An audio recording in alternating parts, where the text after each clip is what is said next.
On va un peu parler du même sujet avec Aurélie qui est développeuse donc chez Lifen et qui travaille dans la team EHR.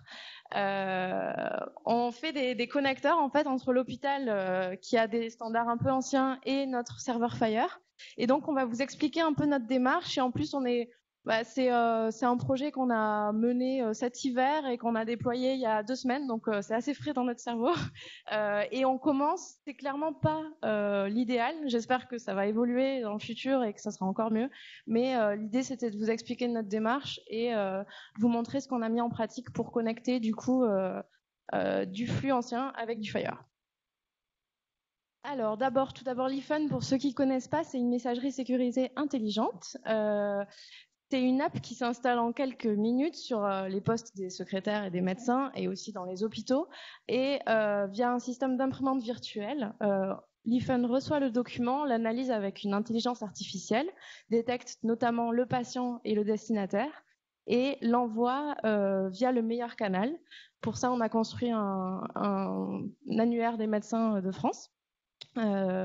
Donc voilà, on gère tous les documents médicaux vers tous les destinataires et on a une solution multicanal parce qu'on s'est intégré avec les messageries existantes, notamment MS Santé et AppyCrypt, qui sont les 2 messageries principales en France utilisées. Et bien sûr, pour les médecins qui ne veulent pas utiliser de messagerie électronique, on est aussi compatible avec la Poste. Et donc, on envoie énormément de courriers postaux tous les jours. Et la slide n'est pas à jour en avril, mais voilà, on a une forte croissance. On est en train de se déployer dans énormément d'hôpitaux. On recrute aussi. Et donc voilà, vous pouvez venir nous en parler parce qu'on est assez nombreux ce soir pour en parler après si vous le souhaitez. Et donc, on se développe bien. Notre application s'installe de plus en plus, mais bien sûr, il y a toujours le cas où au bout de 2 ans d'existence, il faut déployer un connecteur. Il faut s'intégrer, c'est obligatoire. Notamment ici, un des besoins qu'on a eu, c'est pour les médecins des établissements privés. Le besoin qui a été relevé par les cliniques notamment, c'est de pouvoir réintégrer les documents dans le dossier patient de l'établissement. Il se trouve en fait que souvent les praticiens des établissements privés ont des logiciels à eux qui ne sont pas spécialement le dossier patient de l'établissement. Et quand ils produisent des documents pour les envoyer au correspondant, la clinique n'est pas au courant. Et pourtant, la clinique a besoin de ces documents pour coder les actes et pour être remboursée par l'assurance maladie. Donc, c'est un vrai besoin des cliniques. Et donc, on a eu la demande un peu de pouvoir faire ce Y pour envoyer le document dans le bon dossier du patient. Bien sûr, super facile, mais comment sélectionne-t-on le dossier du patient pour intégrer dans le bon dossier? À ce moment-là, on a besoin en fait de se connecter aux listes des patients et des séjours de l'établissement. Donc, je vais vous faire une petite démo en 1 minute du produit qu'on va vous présenter. Est-ce que ça marche ?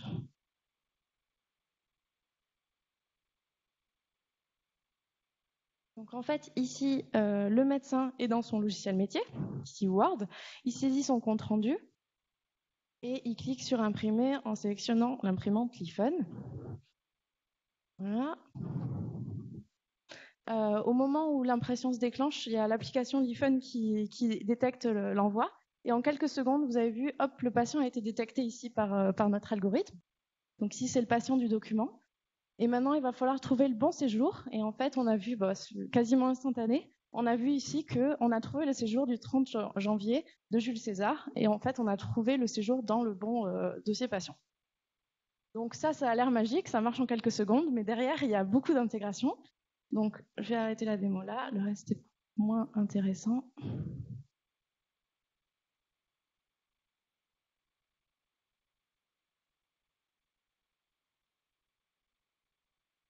Et donc, dans le monde parfait au pays des intégrations, comme la dernière slide de Nicolas, on pourrait faire un get sur le serveur Fire de l'hôpital et faire un get Jules César et obtenir Jules César, sa fiche patient, son identifiant, son numéro de séjour, sa date, et puis faire un post, document, et puis le réintégrer dans le dossier patient.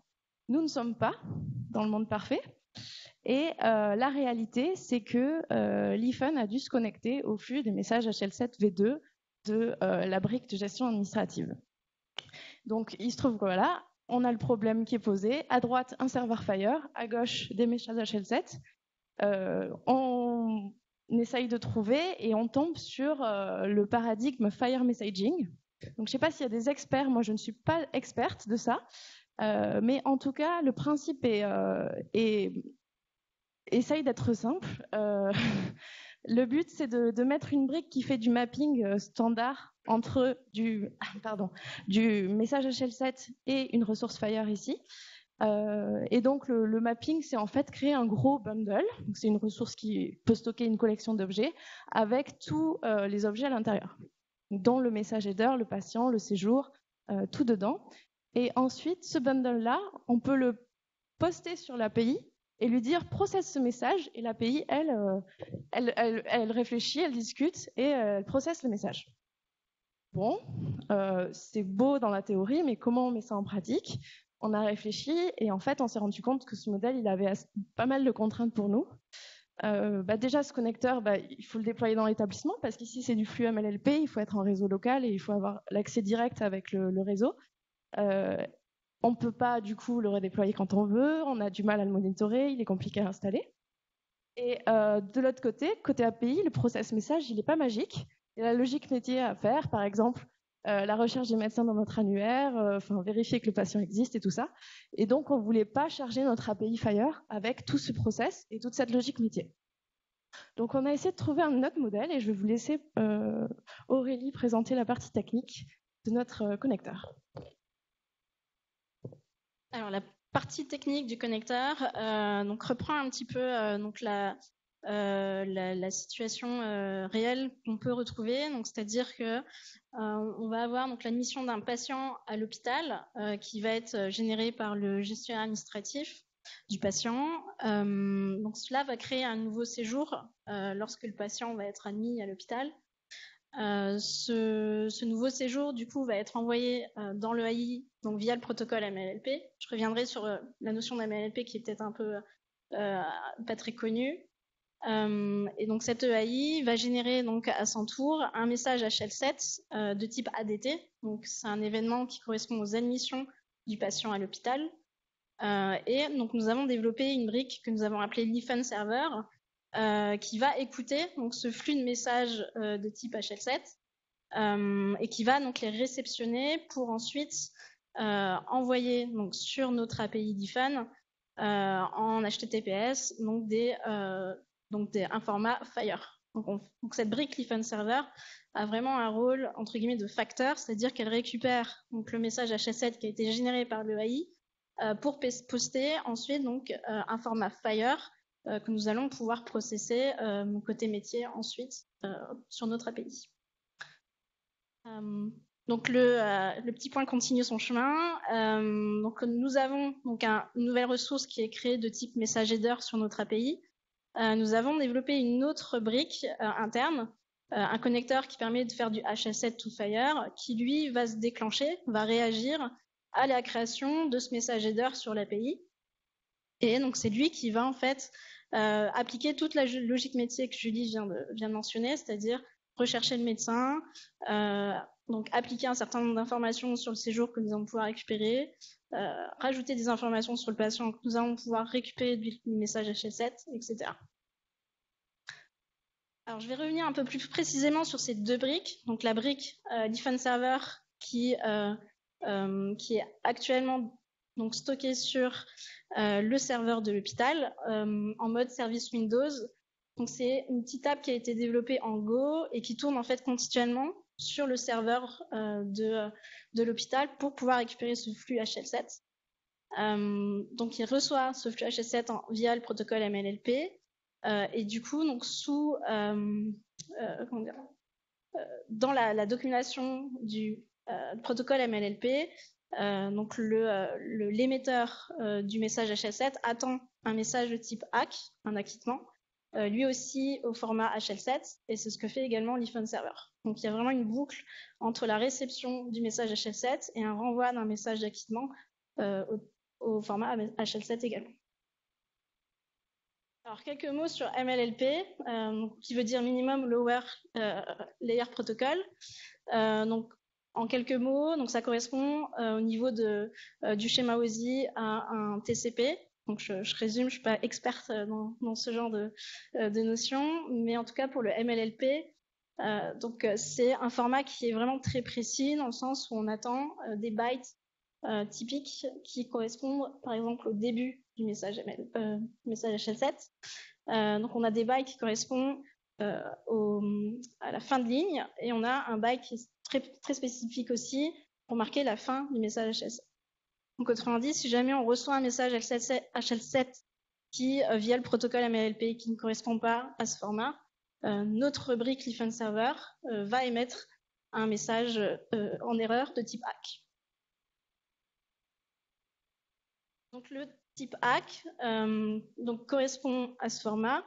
Donc concrètement, ce qui nous intéresse particulièrement, en tout cas ce qui intéresse l'émetteur du message HL7, c'est ce code qui est ici, qui correspond au statut du message, c'est-à-dire que si Liffen Server a traité correctement le message, donc le code sera de type AA, donc pour application accept. Si jamais donc notre admettons API est down à ce moment-là, nous avons un type AE qui va être émis à l'émetteur. Et si jamais le message HL7 que nous avons reçu n'est pas valide au format que je viens de vous expliquer, que je viens de vous montrer avec les bytes, nous allons renvoyer un message ACK de type AR. Donc typiquement, on colle bien à la documentation MLLP pour que le processing se fasse correctement de A à Z.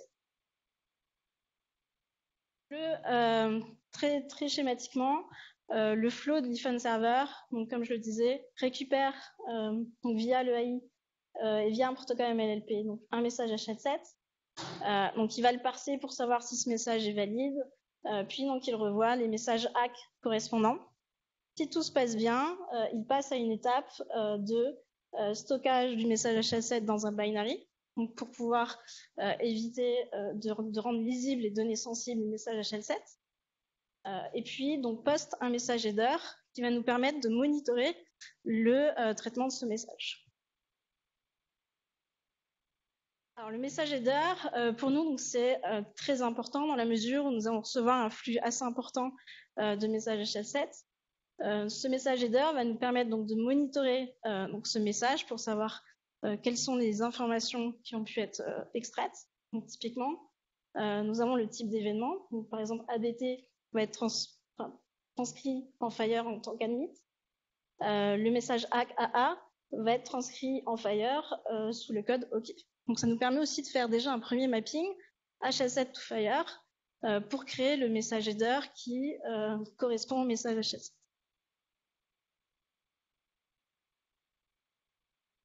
Alors, donc, on a également intégré donc, ce qu'on appelle un conditional create du côté de Fire.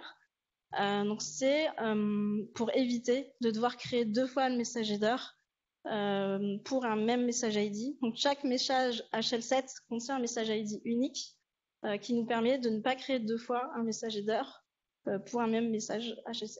Donc ça c'était assez important pour éviter de devoir processer plusieurs fois le même message côté API. Alors la logique est assez simple, c'est-à-dire que si on ne trouve pas donc le message, c'est-à-dire que c'est if none existe ici, à partir du message ID, on le crée. Si jamais on trouve un match, donc le poste est ignoré. Si on trouve plusieurs messages headers liés au message ID, on raise une erreur, tout simplement. Alors, Liffen function, c'est le nom de notre framework interne. C'est un framework serverless. Je ne sais pas si les personnes sont un peu au fait là-dessus. Typiquement, le framework serverless interne que nous avons développé est dans la même lignée que le framework serverless que peut-être beaucoup de gens connaissent, qui sont les lambda AWS. Le principe, c'est de pouvoir coder sans se soucier du nombre de serveurs que nous devons mettre en place. Nous n'avons pas pu utiliser donc, les lambda AWS dans la mesure où actuellement, les lambda AWS ne sont pas certifiés en France pour tout ce qui est données de santé. Donc, nous avons développé un serveur, un framework, qui nous permet d'avoir la même logique, une logique de queue, C'est-à-dire que, typiquement ici, on s'abonne à la création de message header, et lorsque nous détectons la création d'un message header, nous appliquons toute une logique métier derrière. Donc la define function va nous permettre en fait de modifier de notre côté plus facilement le code, de le faire évoluer, de le déployer et d'ajouter, enfin, je commence à avoir un peu la bouche sèche, de paralléliser un maximum de process pour gérer la charge du flux qui arrive. Je passe très vite sur le flow. Donc ce connecteur, typiquement, que nous pouvons modifier à loisir, contrairement à l'iPhone Server qui est installé sur le serveur de l'hôpital, nous permet, donc à partir du message header, de le parser pour récupérer les infos qui nous permettent de créer un patient, de créer un séjour, et du coup d'updater le message header d'origine pour lui ajouter les nouvelles ressources qui sont liées. Un petit mot sur le conditional update, qui est un petit peu différent du conditional create. Donc là, pareil, c'est une petite astuce que nous avons utilisée pour mettre à jour le patient et ou le séjour si il n'existe pas déjà. Ça permet donc de ne pas dupliquer les patients ni les séjours et de ne pas se retrouver avec plusieurs patients créés sur l'API alors qu'on parle du même, etc. Donc là, ça fonctionne un peu comme un mix entre le put et le search. Donc on utilise une query pour retrouver le patient et ou le séjour. Et du coup, s'il n'est pas retrouvé, on le crée. S'il y a plusieurs matchs, de la même manière, on log un erreur. Alors, donc au-delà du flux d'identité séjour qu'on vient de présenter, où là on gère donc, des messages HL7 envoyés par le protocole MLLP, notre flow ici peut également gérer d'autres types de canaux, donc notamment les fichiers HL7. Les different fonctions que je vous ai présentées gèrent un événement de type ADT, mais peut gérer également un événement de type ORU, donc observation. Et donc le type ORU peut donc déboucher sur l'envoi réel de compte rendu, puisque nous avons créé des communication requests à partir typiquement de compte rendu de laboratoire. Voilà.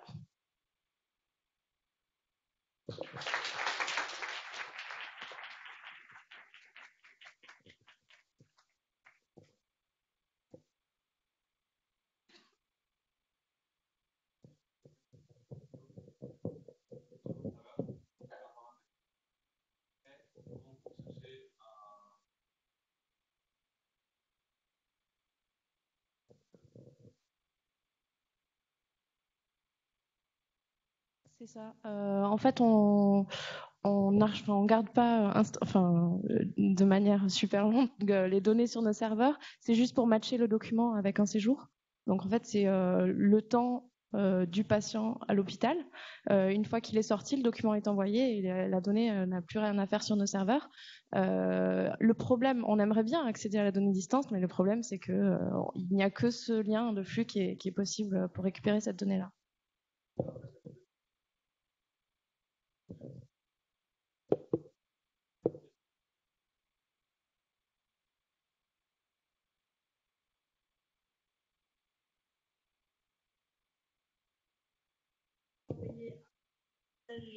Un message ID. Il peut envoyer plusieurs messages par la même personne. Il y a deux choses. Il y a déjà une possibilité de duplication sur le AI, puisqu'ils envoient un peu tout et n'importe quoi des fois. Ouais, en fait, il y a des rejeux automatiques au niveau de l'EAI, et donc il y a une possibilité de doublon. Donc déjà, il faut se prémunir contre le doublon du message, qui est vraiment un doublon pur d'un même événement à la même date qui est généré deux fois. Donc ça arrive assez fréquemment, malheureusement. Et la deuxième chose, c'est un patient qui a plusieurs événements, donc qui se balade dans l'hôpital. On ne veut pas le recréer, on veut faire évoluer son statut, évoluer l'historique de la ressource en fonction du temps. Voilà. Il y a plein de questions.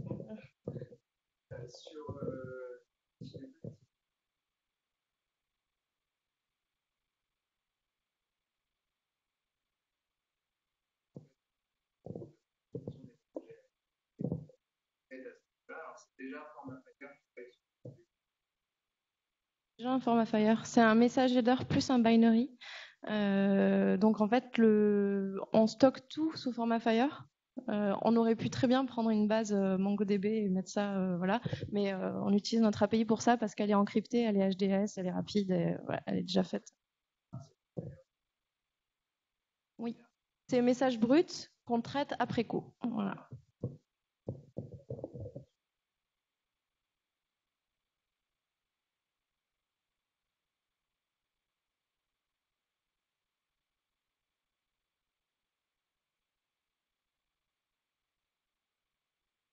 Oui, mais par contre, il le fait après l'upload du binary sur l'API. Donc, il s'assure que la donnée a été créée. Voilà. Et il fait un premier parsing pour vérifier quand même que on n'est pas en train de créer n'importe quoi. Voilà.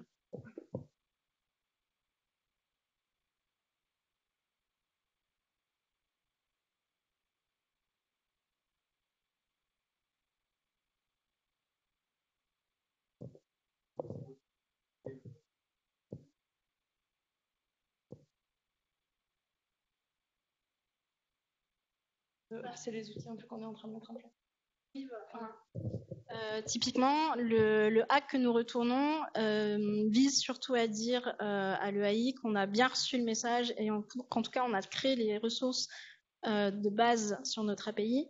Ensuite, s'il y a des erreurs de métier de notre côté, c'est des outils internes de monitoring que nous mettons en place actuellement pour s'assurer que nous avons toutes les bonnes ressources, en tout cas que les ressources ont toutes été créées pour ce message et avec les bonnes infos. Donc nous avons des outils de monitoring pour le côté, on va dire, l'IFUN fonction.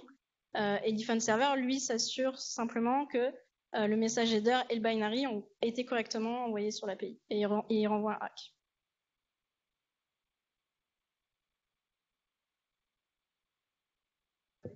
J'ai pris la formation avec elle, donc voilà. En fait, c'est un acquittement technique et pas un acquittement applicatif que l'on renvoie. En fait, il y a très peu de AI qui demandent un acquittement applicatif.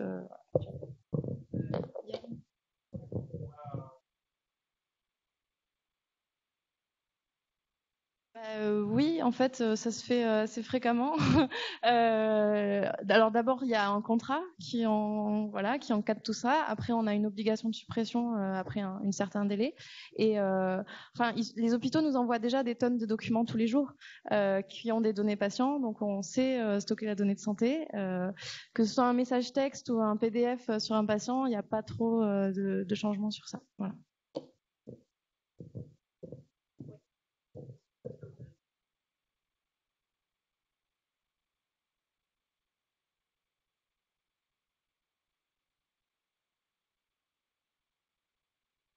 Alors, on vous a pas tout dit, notamment, oui. Est-ce qu'on a des stratégies pour gérer les cas d'homonymes dans les rapprochements entre notamment patients et documents? C'est une question qui est très logique de poser. Alors, on a plein de stratégies. Déjà, la première, c'est de laisser la validation finale à l'utilisateur. Donc, on n'envoie rien sans validation de l'utilisateur et de la secrétaire. Elle a toutes les infos pour valider l'envoi. Donc ça, c'est la partie un peu responsabilité médicale. Elle n'est pas côté nous, mais elle est côté émetteur. Et la deuxième chose, c'est qu'on essaye de rajouter au maximum d'informations dans le PDF pour faire des rapprochements, notamment quand on fait des intégrations lourdes, on rajoute des balises dans le PDF avec l'IPP, par exemple, qui nous permettent de faire un rapprochement plus sûr. Mais on ne rapproche rien sans validation de l'utilisateur. C'est bon? On va laisser la place à la PHP.